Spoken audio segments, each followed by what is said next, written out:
The Senate has already passed the bill, bipartisan, huge numbers, margin. There are 20 or 30 bipartisan co-sponsors in our institution here. This legislation passed with over 350 votes. No excuses, Mr. Speaker. Thank you. The gentleman's time has expired. The gentleman from Texas. I reserve my time. The gentleman reserves his time. The gentleman from Colorado.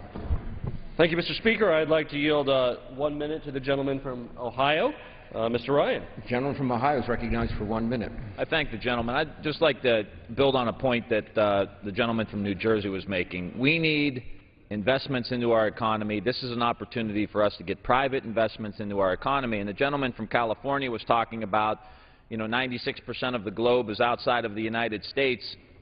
What's happening now with the currency manipulation is China is artificially making their products cheaper so that they can ship them here to the United States, and because of that, our products trying to go into China are more expensive. Now, we had dozens and dozens and dozens of Republicans vote for this last year at the end of the session. The Senate has passed this. This is a simple measure where we can send a signal to the country and to the world that if we play fairly with China and China plays fairly with us, we all can benefit, and that will drive investment back into the United States and manufacturing. We had 2 cases at the International Trade Commission on tires and steel tubing in which China was cheating. The Americans, we put tariffs on these products. We saw job creation come, over $2 billion worth in the steel tubing industry of investments that have been made since that decision. We've seen tire manufacturers expand in places in Northwest Ohio. Yield an additional 30 seconds. 30 seconds. So if we level off the playing field with these guys, we can compete. With transportation costs going up, we can compete. We have the productivity, we have the workforce, we just need a level playing field. And so I ask, Mr. Speaker, that this Congress, this House of Representatives, brings this bill up, and let's make some progress with China and set the tone and reclaim the mantle for manufacturing here in the United States. Yield back. The gentleman's time has expired. The gentleman from Texas. Thank you very much, Mr. Speaker. At this time, I'd like to engage the gentleman from Colorado and advise him that I have no more additional speakers other than myself as closed and would reserve my time. The gentleman reserves his time. The gentleman from Colorado. I thank the gentleman, and I believe that we are on our last speaker. I'd like to yield 1.5 minutes to the gentleman from Maine, Mr. Michaud. The gentleman from Maine is recognized for 1.5 minutes. I thank my friend for yielding me 1.5 minutes. More than 3 weeks ago, the Senate passed bipartisan legislation to address China currency manipulation. And since then, the Census Bureau reported that the U.S. trade deficit with China set a new record at $28.96 billion in August. But House leadership still refuses to bring to the floor bipartisan legislation that would withdraw on the yuan's illegal undervaluation. The consequences of China's unchecked currency manipulation will only get worse. China is literally robbing us of our factories, of our manufacturing jobs, and we aren't doing a thing about it. Addressing China's currency manipulation would create at least 1 million jobs without costing the American taxpayer a penny. That is why Congress has to bring the Currency Reform for Fair Trade Act to the floor immediately. And that's what we're trying to do here today. I urge my colleagues to vote no on the previous question and yes on getting tough on China. I yield back balance my time. Gentleman's time has expired. The gentleman from Texas.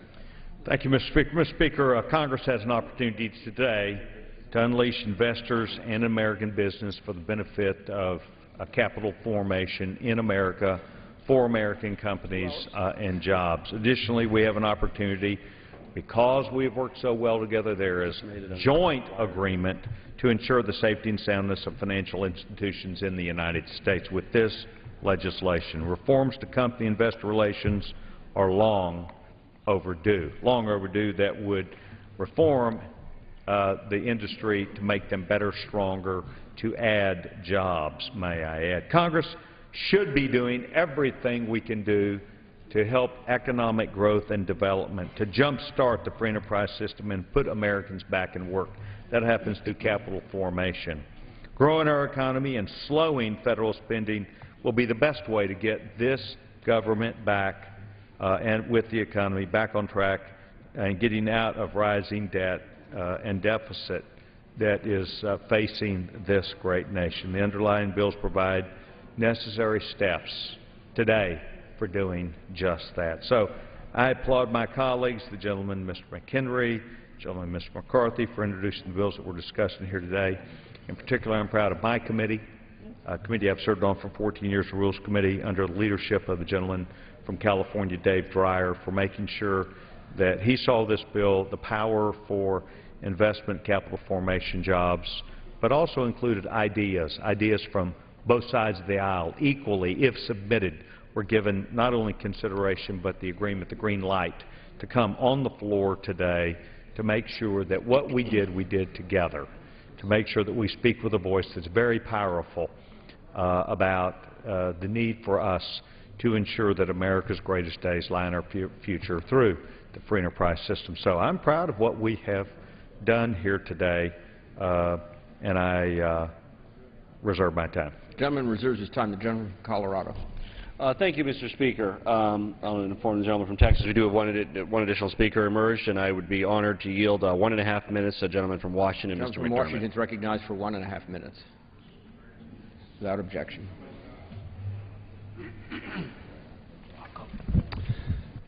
Mr. Speaker, I agree with the gentleman from Texas. We ought to be doing everything we can for American workers. And the time has come for this House to vote on the Currency Reform for Fair Trade Act. My friends across the aisle need to stop standing in the way of American jobs. It's time to act. We've been discussing this issue with the government of China for more than 8 years, and this Republican majority has done not one blessed thing. American manufacturers should not be forced to compete against a 28% discount on imports from China due to China's predatory currency practices. This legislation will give meaningful relief to U.S. companies and workers who are hurt by China's currency manipulation. This is a bipartisan measure. Amazing. This same bill passed the House last year with an overwhelming vote, including a strong majority of Republicans. Now, of course, that was last year. The majority of the House this year, 230 members, have co-sponsored this bill, including 62 Republicans. A similar bill passed the Senate by a large bipartisan vote. American workers expect every one of us on both sides of the aisle to fight against China's predatory trade practices and to fight for American workers.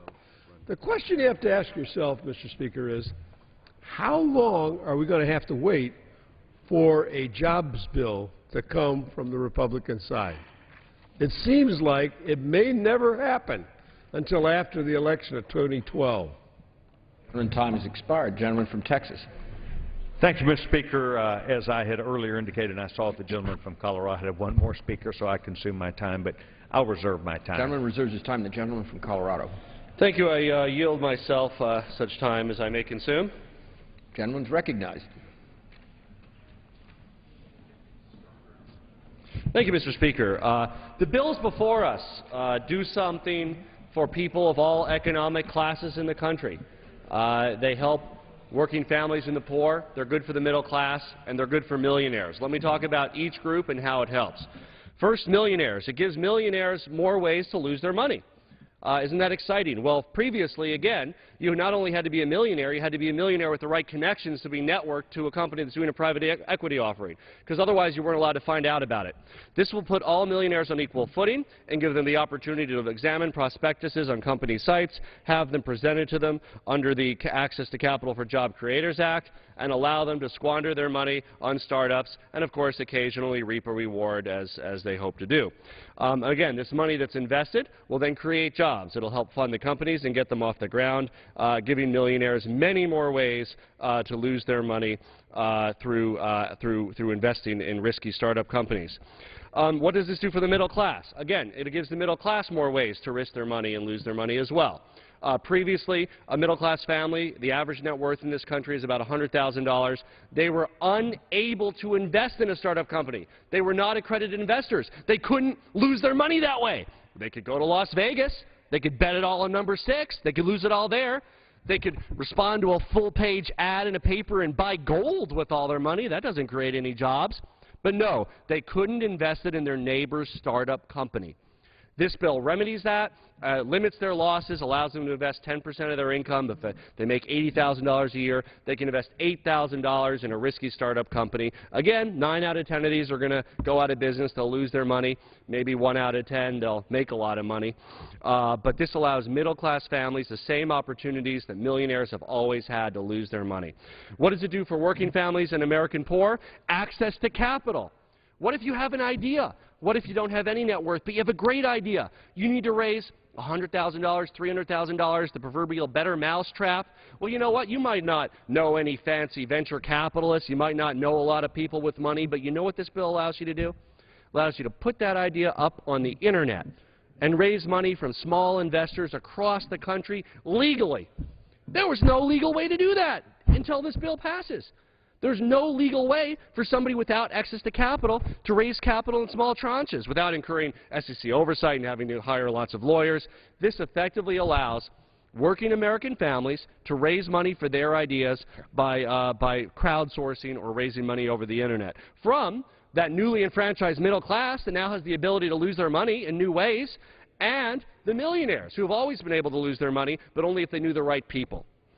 So these bills allow new avenues for growth capital for startup companies. Again, to be clear, most of these companies aren't going to work out. That's the nature of capitalism. Most of them are going to go out of business. They might employ 3 people for a year. 2 years down the road, there'll be a footnote. But you know what? Some of them are going to work out. We could see the next Google, the next Yahoo, the next Microsoft. Many of these companies started as garage companies, funded by proverbial friends and family. The next great American success story can be funded by crowdsourcing, can have thousands of investors from middle-class families across the country earning millions of dollars on their investment and limiting their losses to 10% of their income. I am proud to support these 2 bills and appreciative of the majority and minority staff for expediting their passage and improving them in committee and through the amendment process. It's time we get back to work for the American people. I again call on the Speaker and my Republican colleagues to put aside partisanship and give us more bills like these and more bills that can contribute to robust job growth and do something for all American families, regardless of their economic worth. Mr. Speaker, I oppose the previous question and I ask unanimous consent to insert the text of the aforementioned amendment to the rule in the record along with extraneous material immediately prior to the vote on the previous question.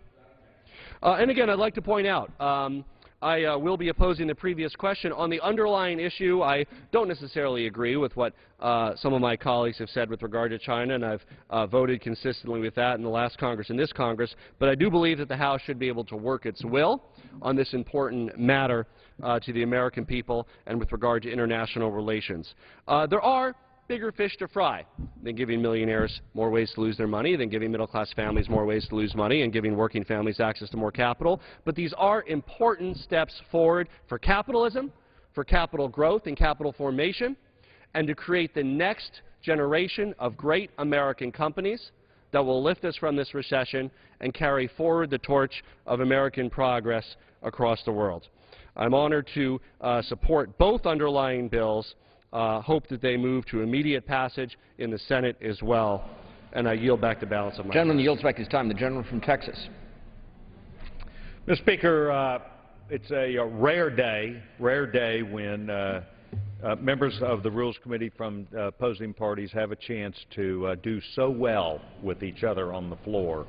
Once again, I'd like to congratulate the gentleman on being a new father. We celebrated this with the pictures at the Rules Committee just yesterday. I encourage a yes vote on the rule, and I move the previous question on the resolution. Previous question has been moved. Those in favor, the question is on ordering the previous question on the resolution. Those in favor signify so by saying aye. Aye. Those opposed, nay. Nay. The opinion of the chair, the ayes have it. Mr. Speaker. Gentleman from Colorado. On that, I request the yeas and the nays. It is requested that his favorite vote on the yeas and nays rise and remain standing. A sufficient number having risen, the yeas and nays are ordered. Members will record their votes by electronic device. Pursuant to Clause 8 and Clause 9 of Rule 20, this 15-minute vote on ordering the previous question will be followed by 5-minute votes on adoption of the House Resolution 453 if ordered, and the motion to instruct on H.R. 2112. This is a 15-minute vote.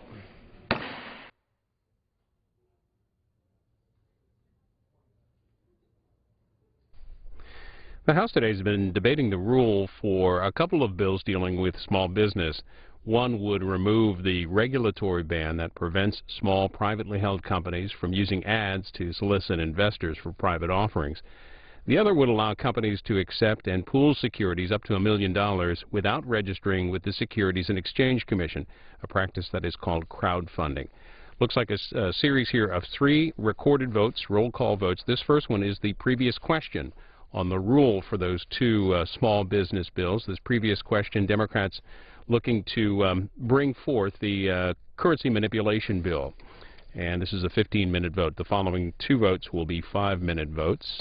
And in this vote, we're going to bring you a preview of the debate ahead on those 2 SEC bills. We spoke to a Capitol Hill reporter. Andrew Ackerman is a Securities and Exchange Commission reporter for Dow Jones Newswires. House Republicans this week are focusing on the SEC. What are they trying to accomplish with the 2 bills under consideration? Well, they're essentially trying to make it easier for small businesses and startups to raise capital without having to go through what are widely considered arduous registration steps with the SEC. What's the motivation behind bringing the bills to the floor? Well, I think so. The bills are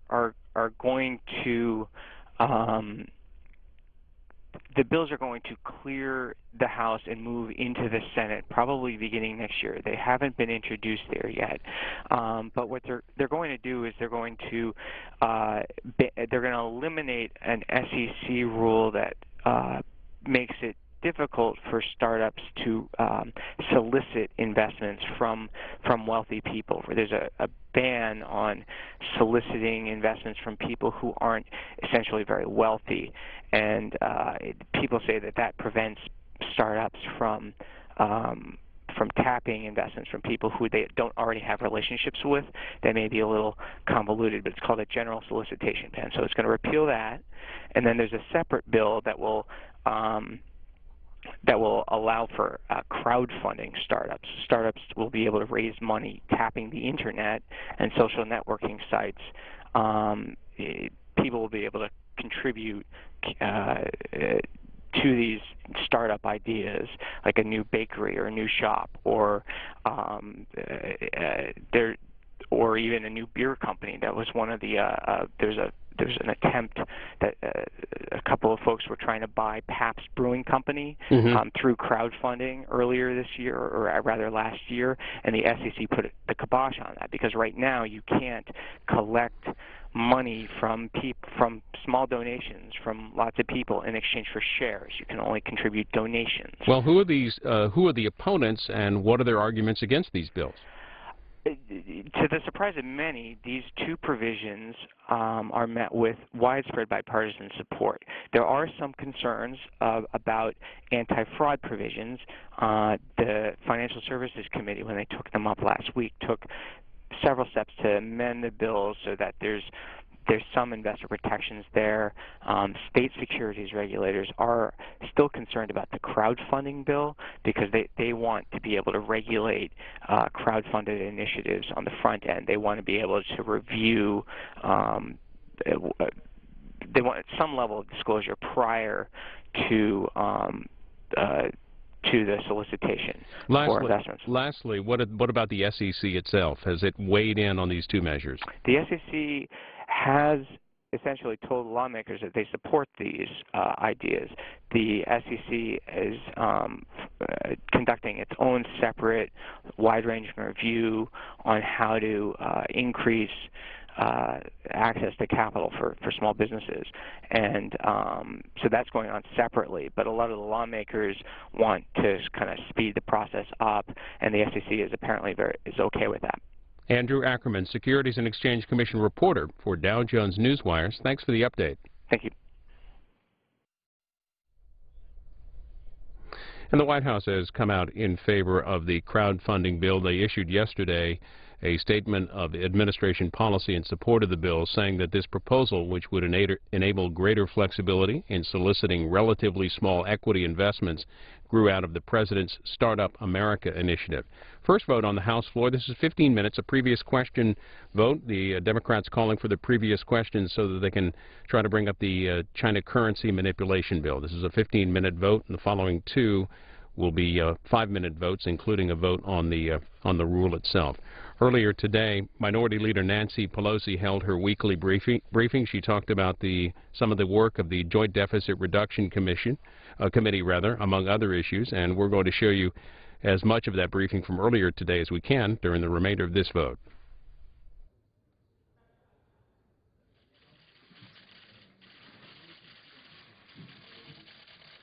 Good morning. The clock, speaking of morning and time, the clock is ticking for the Supercommittee to make its report to the Congress.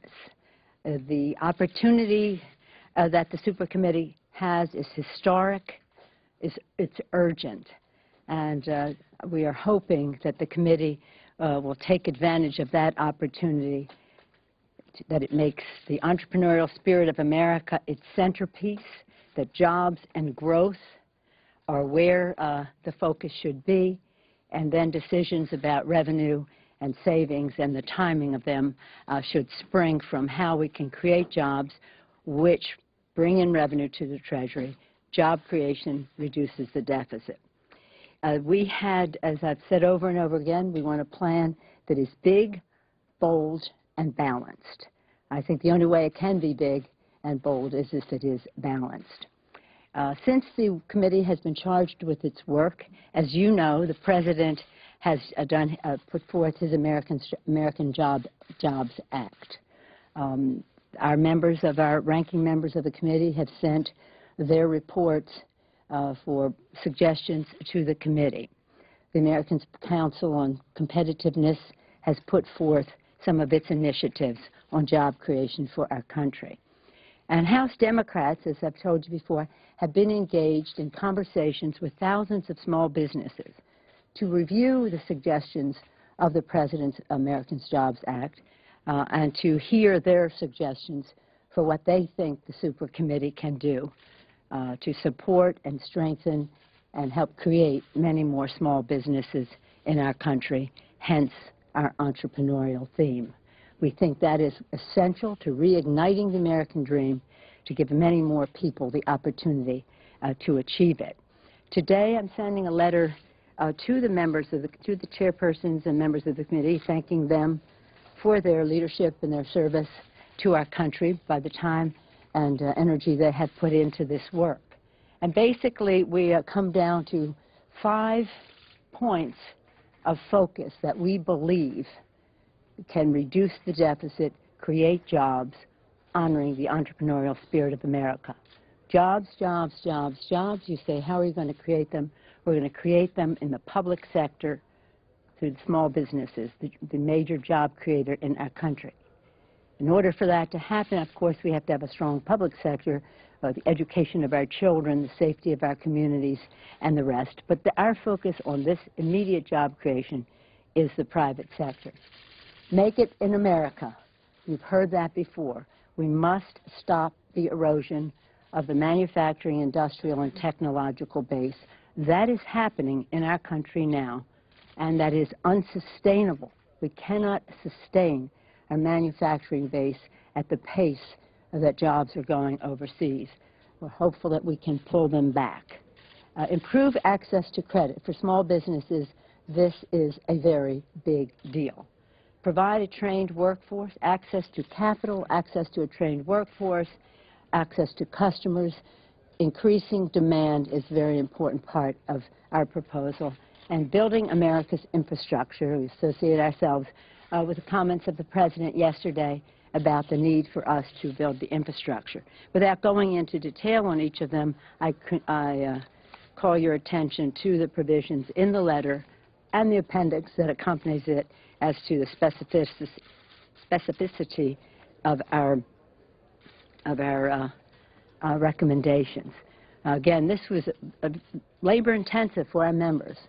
On their time away from Washington, they engaged in conversations either individually with businesses or in groups or in their neighborhood, shopping centers and the rest, to hear technological centers and the rest, to hear what their suggestions were.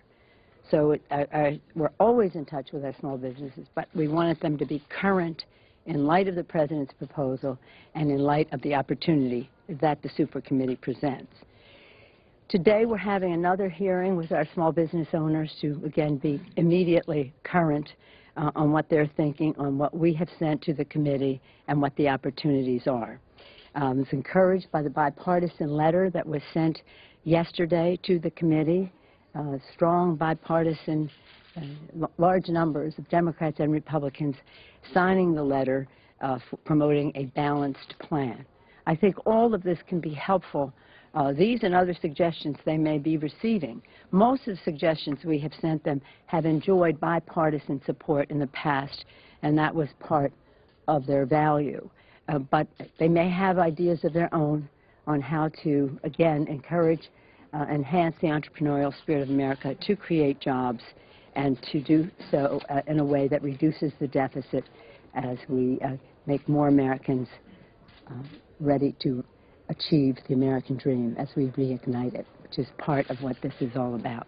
With that, I'd be pleased to take any questions you may have. Pelosi, we all talked about the Super Committee, but coming up on November 18th, the government effectively runs out of money. It's been showed that Republicans want to attach policy riders to these types of appropriations bills. After seeing what the Republicans have done over the last few government funding bills, do you expect there to be talk of a shutdown again, and do you feel that House Democrats, emboldened by the last time they stuck together, will stick together and draw a hard line and not cave too early, as many thought happened back in the spring? Oh, as you probably know, under leadership of our whip, Steny Hoyer, 183 Democrats signed a letter to the Speaker and the Republican leadership saying, let's just get our work done in terms of our appropriations bills. Let's not use them as riders that could be an excuse for this kind of confrontation. The public needs us to get the job done, not to make every bill that should be the regular order of the House to be this kind of confrontation about a showdown. We'll be passing one of the minibuses that has a number of the bills and then another, and I would hope that sanity would reign as far as this is concerned. We'll see shortly how long the next CR is, but it would be a disservice to the American people to decide that what should be the regular order of the budget process becomes a policy agenda that serves no constructive purpose. Are you hearing things from the Super Committee? Because, as you say, we're at a very late hour here, but I mean things that they're giving you and maybe Speaker Boehner particular options, and then you're processing in your head, here's what we might have to do because we have to sell this to our caucus. He has to sell this to his conference to actually pass this in December sometime? Well, as I've said to you before, I have sent 3 very distinguished members of the House. Our caucus has given authority to our Assistant Leader Jim Clyburn, Vice Chair Javier Becerra, and Ranking Member of the Budget Committee, Chris Van Hollen, to go to the table to speak for the House Democrats and for the American people. We trust their judgment. They know our values. They know the issues, and they know what the possibilities are. They know that if we're going to have a big, bold, and balanced plan, there's going to be a responsibility taken across the spectrum by all of us. So it isn't something that I get a report or the Speaker gets a report. On our side, our people are not on a short leash. They have the authority to negotiate for the House Democrats. It is hopeful that we will have a consensus, and so that everybody understanding that we have to yield on certain points will see the urgency of doing so. But again, it has to be big, bold, and balanced. And that means it has to have a jobs component, a revenue component, and a savings component. Yes, ma'am. Well, to follow on Chad's question, is some of the information that is leaking out of the committee doesn't appear to be encouraging at all. And I'm wondering if there's anything at all that you can say that would help instill a little more confidence in those of us who are covering this and the American people. Well, we have said from the start that we want an agreement, that it is important to the American people to see that this committee can function, to recognize the opportunity that is there. Imagine 12 people at a table able to pass a bill, present a bill to Congress that is on expedited procedures, that can move quickly through the House and contain many of the provisions that we have in our jobs package and again, agreed upon savings that we have talked about, whether it's on all the bipartisan commissions, whether it's Simpson, Bowles, Rivlin, Domenici, the Gang of Six, you name it, everybody has a balanced and big approach. So, you know, it's just this committee that seems to be having some challenges reaching that decision. But I don't, you know, as I said, our people are there to speak for us. I'm hopeful that the time that they are taking is time that is bringing us closer to a consensus. As we've discussed before, I have not put any lines in the sand. We said if it's big, bold, and balanced, many things are possible to reduce the deficit in a very significant way to take us into the future path of prosperity, honoring the entrepreneurial spirit of America. So we're optimistic that something can be done. And when you say, is there anything, well, when they have a plan, that's when we'll be optimistic. In the meantime, we have questions, and we're trying to supply some answers that have had bipartisanship in the past. But the time is drawing near. If it's the November 23rd, engineer back from there, and you have probably 10 days or 2 weeks that the CBO needs. So probably the first or second day back after, which I don't think we should have, another break. We should be here, but the Republican schedule is not to be. But the first or second day back, we have to have something to go to the committee for. Now, yeah, it would be helpful. And we're not just, you know, sitting back waiting. We're trying to show members what some of the possibilities are. And if it's going to be big, bold, and balanced, and it's going to be a compromise, you know, there's going to be some level of unhappiness across the board on our side and theirs. But hopefully that means that we all took the steps necessary. I'd like to see a $4 trillion package. I hearken back to, it seems a long time ago now, but the proposal that the President and the Speaker had worked together on is a good model, too. Again, many of my members are not happy with some of the particulars in it, but the result that it gives us is a grand one, and I would hope to see that we could return to a proposal that resembled that. The Speaker said it gave him 98% of what he wanted, so I would hope that we could get to a place like that. But we just have to encourage them, not snipe, we're trying to keep the rhetoric down about you know, why aren't they doing this, that, or that. The fact is they have this responsibility. We respect the charge that they have, Democrats, Republicans, House and Senate. We wish them well, and we're even praying for them. Failure? Well, let me just put that in perspective for you, and I don't know how much longer we have the room, so I know we have some other questions to get to. When the President signed the bill, the $1.2 trillion in cuts, it was called for that there would be another $1.2 trillion in deficit reduction. That will happen. That will happen. How it happens depends on the table, the super committee. It can happen with again, balance and boldness and of a size that is good for a country, or it can be the one and that at the $4 trillion level, and with savings and revenue and job creation that makes sense. Or it can happen through sequestration. $1.2 trillion will be saved. if nothing happens on the committee.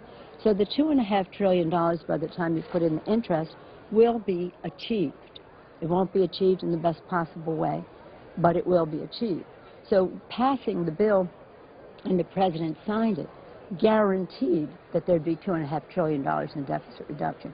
So when you say failure, it's a disappointment that we couldn't have done it better, but the markets should know that the deficit reduction will occur. I think we should try to avoid it at all costs, but again, that's up to the super committee. Let me get Scott here to get you there. I wanted to ask you why you and your husband, back in March of 2008, accepted and participated in a very large IPO deal from Visa at a time there was major legislation affecting the credit card companies making its way through the House.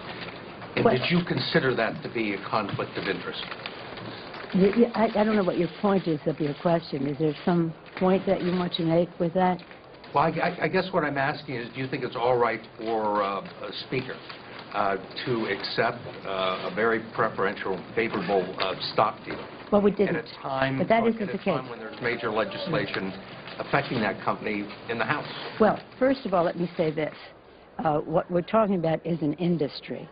What we're talking about is a Congress that passed more protections for credit card holders. The stock bill, you know, Carolyn Maloney has been our champion on this, to the point where the industry spent $3 million to try to defeat her last time.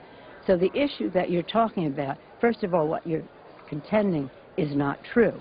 But second of all, we are very proud of our record of what happened. Now, what Congressman or Senator Durbin was able to do in the Senate is quite remarkable. And when he was able to achieve that, then it was on this same issue, it was included by our Chairman Barney Frank in the bill. So, no, but it's when we had a president who could sign the bill. And that's when we passed what Carolyn Maloney had. There was no interest on the part of President Bush to sign such a bill. But the fact is, your basic premise is a false one, and it's no use our spending any more time. You participated in the IPO. Well, I have many investments, but I don't. The House, and there was a bill very unfavorable to the credit card companies working. Well, I will hold my record in terms of fighting the credit card companies as a Speaker of the House or as a member of Congress up against anyone's. We had passed the credit card holder Bill of Rights. I don't know what your point is. You like one bill better than another bill. No, this was the big, powerful bill, and in fact, we were able to achieve both once we were able to have a Democratic president. That's really all I'm going to say. No, it was not. It only has appearance if you decide that you're going to have elaborate on a false premise. But it's not true, and that's that. And what part's not true? Yes, sir. That I would act upon an investment. Yes, sir. It's now been 1 year since the midterm elections. Yeah. I suppose that probably every day for the last year you've fought to regain the majority. I wanted to ask, how do you think that the Democrats are doing, and there's 1 year left, you think you'll be able to take back the House? Well, I would not have wanted, I'm a temporal marker. I always place things in time. Clock is ticking, that. But I didn't want to bring up the subject of politics, but since you did, yes, it is exactly the midway point between last year's election and this year. And in over 300 days that the Republicans have been in power, they have not produced, they have not created jobs for the American people. And that is, I think, the measure that we want to compare our first 300 days. 1 week and 1 day after the President made his inaugural address, 1 week and 1 day, we passed the Recovery Act in the House. In a few weeks, it was in the Senate, saving or creating millions of jobs for the American people. 1 week and 1 day. Here we are over 300 days, no such legislation. From a policy standpoint, I think it's really important to know that President Obama was a job creator from day one. Now, was the ditch that we were in so deep that when you're talking to people and they still don't have a job, that's an... Yeas are 241, nays are 184. The previous question is ordered. Question is on adoption of the resolution. Those in favor signify so by saying aye. Those opposed, no. The opinion of the chair, the ayes have it. And the resolution is adopted. And without objection, the motion to reconsider is laid upon the table. The unfinished business is the vote on the motion to instruct on H.R. 2112, offered by the gentleman from Washington, Mr. Dix, on which the yeas and nays were ordered. Clerk will redesignate the resolution. Motion to instruct conferees, offered by Mr. Dix of Washington.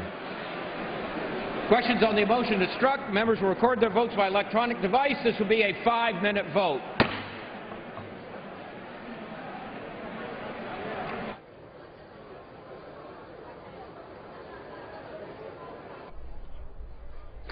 Moments ago, the House approving the rule for two bills. The two bills dealing with small businesses. One that prevents small privately held companies from using ads to, it removes the ban on that from using ads to solicit investors, and the other is the so-called crowdfunding bill that would allow companies to accept and pool securities up to $1 million without registering with the SEC. The rule is approved by a voice vote.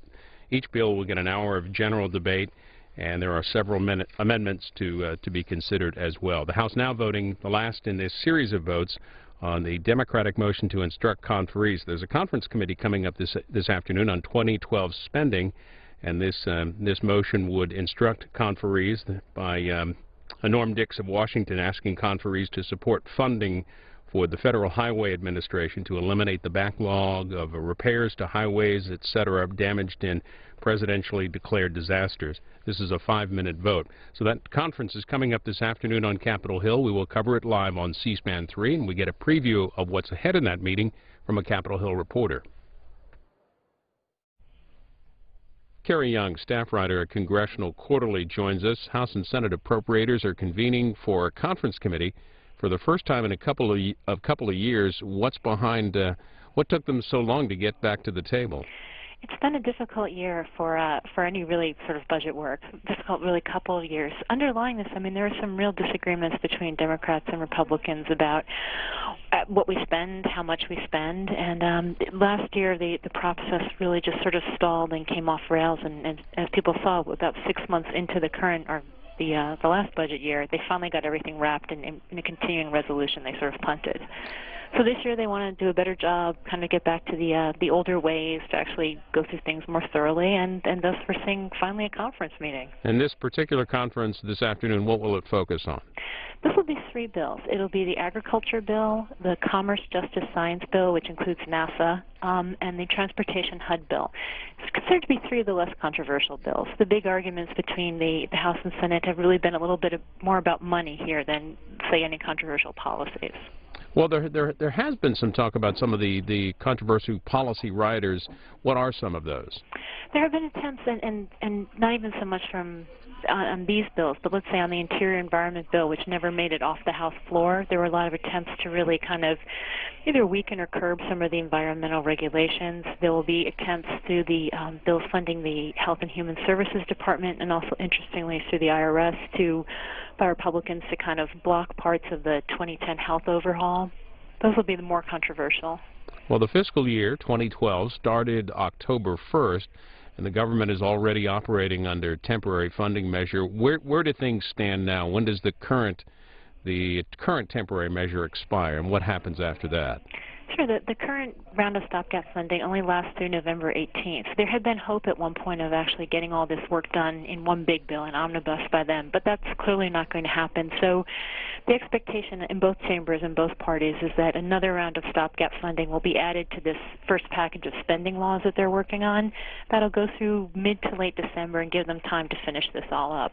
So in other words, in addition to the 3 they're considering, they'll tack on a temporary continuing resolution that will carry them through December, you said? Yeah, through either mid to late December. There have been some dates floated, December 18th, December 23rd, which would be pretty late. Maybe more mid than late, but give themselves enough time to try and finish it up. Well, if they take care of the 3 this afternoon, what's the plan for finishing out the remaining 9 bills that fund the federal government? It remains to be seen. In the Senate, they're working hard on bringing out a second package of bills called a minibus, that we may see that as early as next week. That gets into more controversial measures. You'll have a financial services bill that includes IRS funding, so that brings up the health matter we talked about.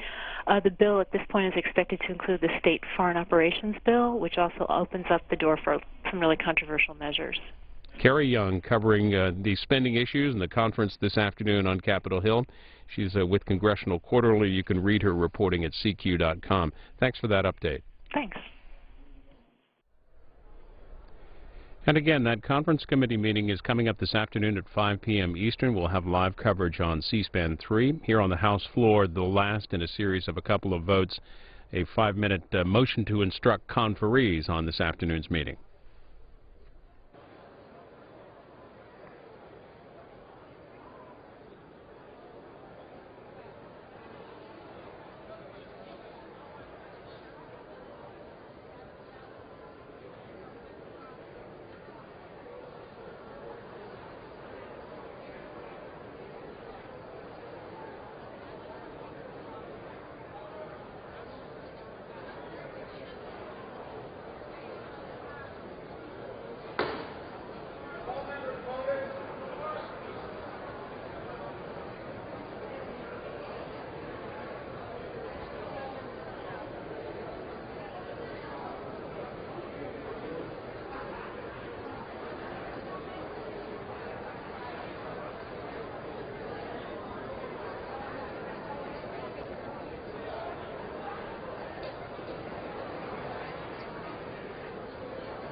The yeas are 265. The nays are 160. The motion is adopted, and without objection, the motion to reconsider is laid upon the table. Without objection, the chair appoints the following conferees on H.R. 2112.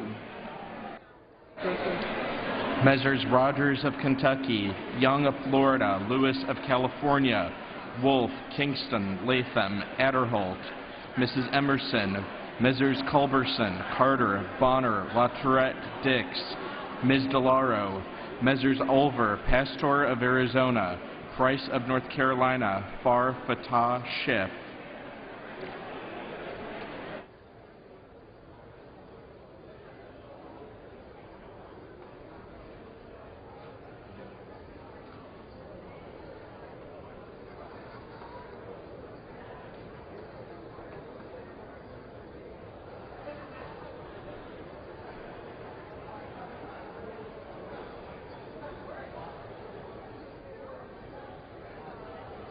The chair lays before the House the following enrolled bill. Senate 1280, an act to amend the Peace Corps Act to require sexual assault risk reduction and response training, the development of a sexual assault policy, the establishment of an Office of Victim Advocacy, the establishment of a Sexual Assault Advisory Council, and for other purposes.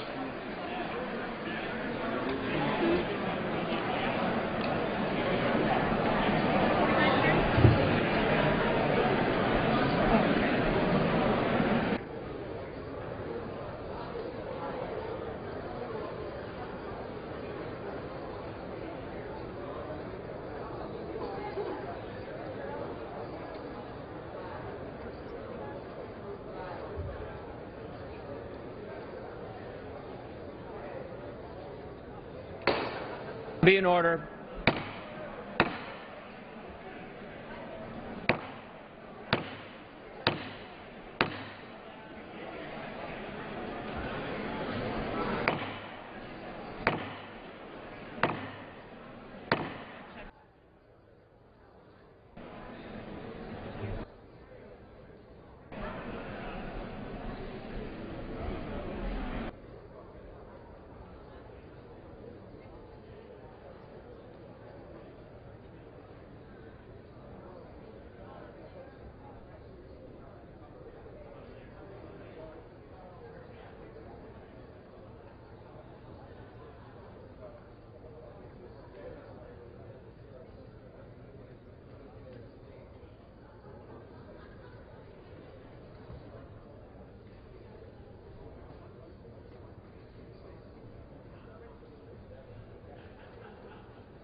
For what purpose does the gentleman from Alabama seek recognition? Thank you. Mr. Speaker, I ask unanimous consent that all members may have 5 legislative days within which to revise and extend their remarks on H.R. 2940 and to insert extraneous material therein. Without objection, so ordered. All right. For what purpose does the gentleman from Alabama seek recognition? All right. Pursuant to the rule just adopted, I call up the bill H.R. 2940. Report the title of the bill. Union Calendar number 176, H.R. 2940, a bill to direct the Securities and Exchange Commission to eliminate the prohibition against general solicitation as a requirement for a certain exemption under Regulation D. Pursuant to House Resolution 453, the amendment in the nature of a substitute recommended by the Committee on Financial Services printed in the bill is adopted. The bill as amended is considered read. After 1 hour of debate as amended, it shall be in order to consider the further amendment printed in Part B of House Report 112-265 if offered by the gentleman from North Carolina, Mr. Miller, or his designee, which shall be considered read and shall be separately debatable for 10 minutes, equally divided and controlled by the proponent and an opponent. The gentleman from Alabama, Mr. Bacchus, and the gentlelady from California, Ms. Waters, each will control 30 minutes. The chair recognizes the gentleman from Alabama. Thank you. Mr. Speaker, I yield myself such time as I may consume. Gentleman is recognized. Gentleman will suspend. Right, thank you. House will be in order.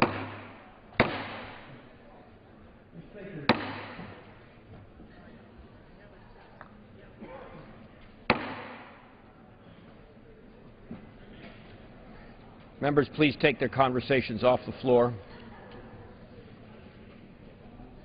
Gentleman from Alabama. Thank you, Mr. Speaker. Mr. Speaker, I rise today in strong support of H.R. 2940, the Access to Capital for Jobs Creators Act. Throughout this week, the House is considering several jobs bills that are sponsored by members of the Financial Service Committee and that have recently been approved by the committee.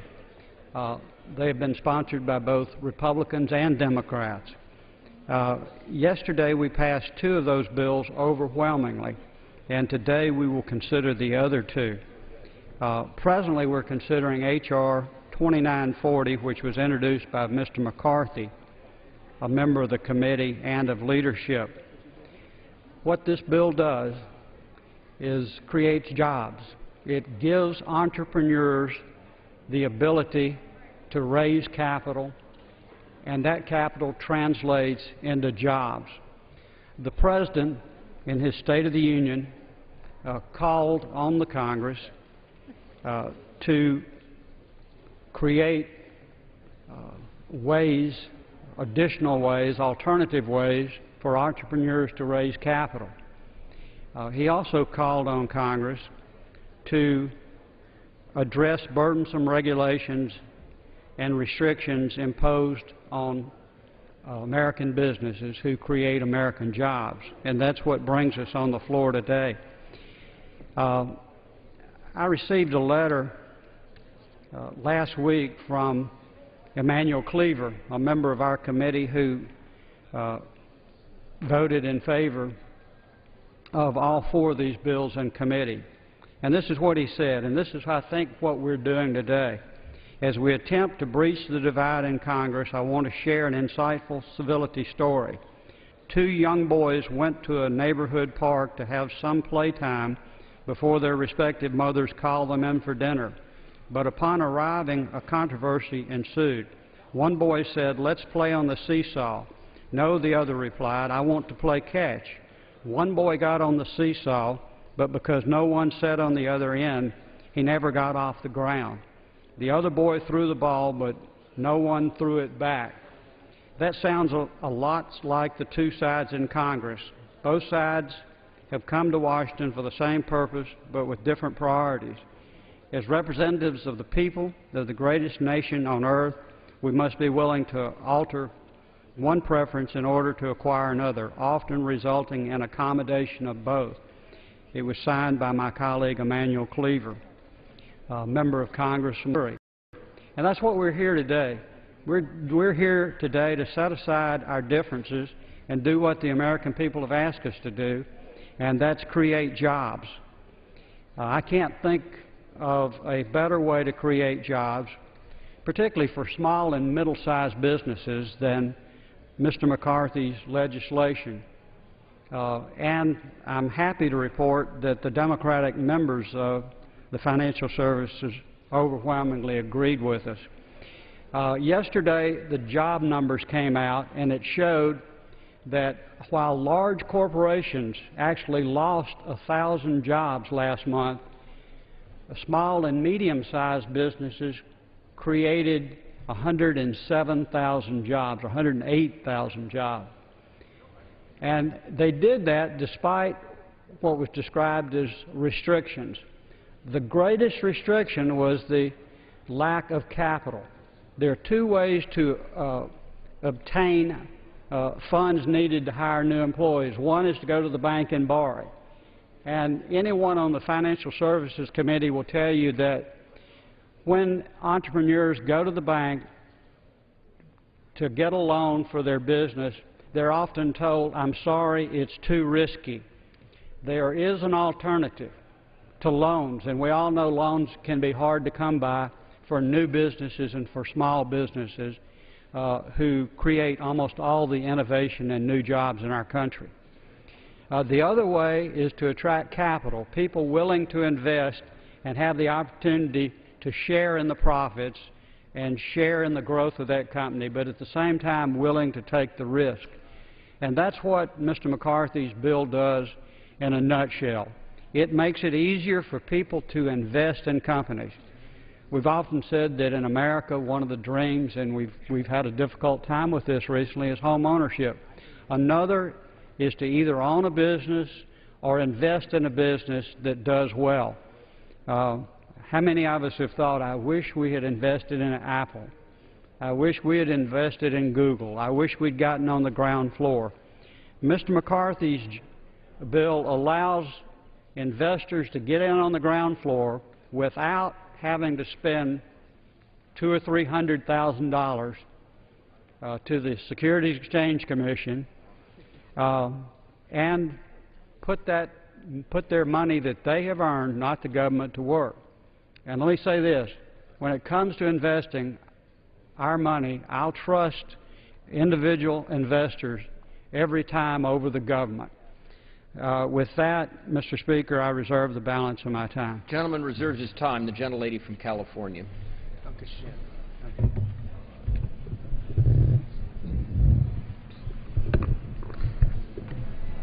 Did you recognize me? The gentlelady is recognized. Thank you very much, Mr. Chairman. I yield myself such time as I may consume. Gentlelady is recognized. I rise today in support of H.R. 2940, the Access to Capital for Job Creators Act. Before I begin my remarks, I would like to thank Chairman Baucus, Chairman Garrett, Congressman McCarthy, and Ranking Member Frank for their assistance and support with this bill. We were able to work in a bipartisan manner on this bill in our committee, passing it on a voice vote.